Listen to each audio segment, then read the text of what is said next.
Alright, so I'm a member of the Cornell football team. My group is a bunch of dudes. Pretty important group in my life is my social fraternity. A lot of us live together in the same house.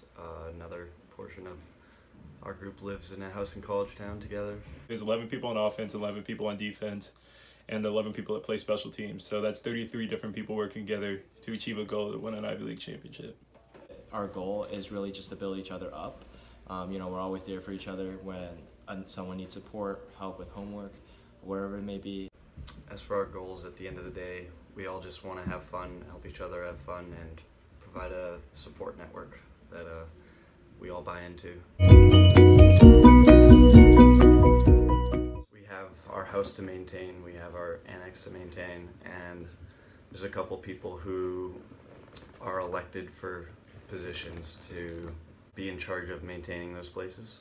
And there was one time when a new guy was elected to manage our house. He did not do pretty much a single responsibility of his job because not everyone is in the room with him at the same time. When people would talk about it, they would obviously talk behind his back and say, wow, like that guy, it's such a shitty job, like how could we have elected that dude, blah blah blah.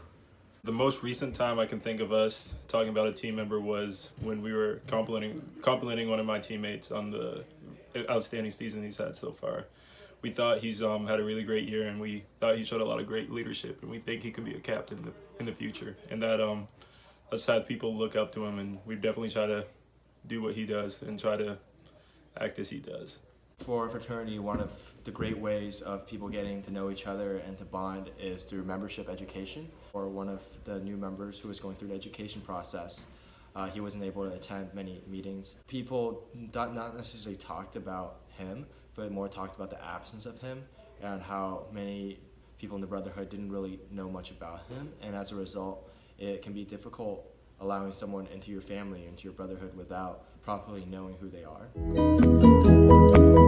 It had some really negative effects like failing fire inspection, some really important things that were detrimental to the house that happened because he wasn't going around making sure the necessary things needed to happen.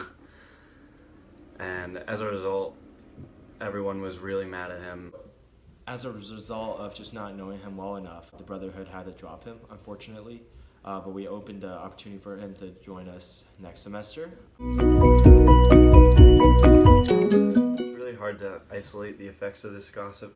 I think the gossip behind his back was, in a way, a motivator for people to seek him out and talk to him in person and try and get him to do his job. And so in that sense, I think people talking about him made people able to confront him more easily with clear opinions and ideas of what to say.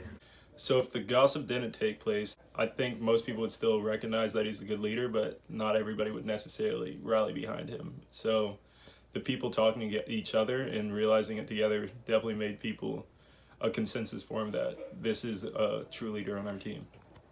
For everybody to join the Brotherhood, there needs to be a vote to initiate them. And so I would say that even if this gossip has not occurred, I don't think he would have been initiated into the Brotherhood regardless, simply because the gossip basically solidified what was kind of already in everyone's mind, and that it was just that they didn't know him well enough. And so when it comes to voting time, people who really never had a conversation with him aren't going to be too willing to want him to join their family.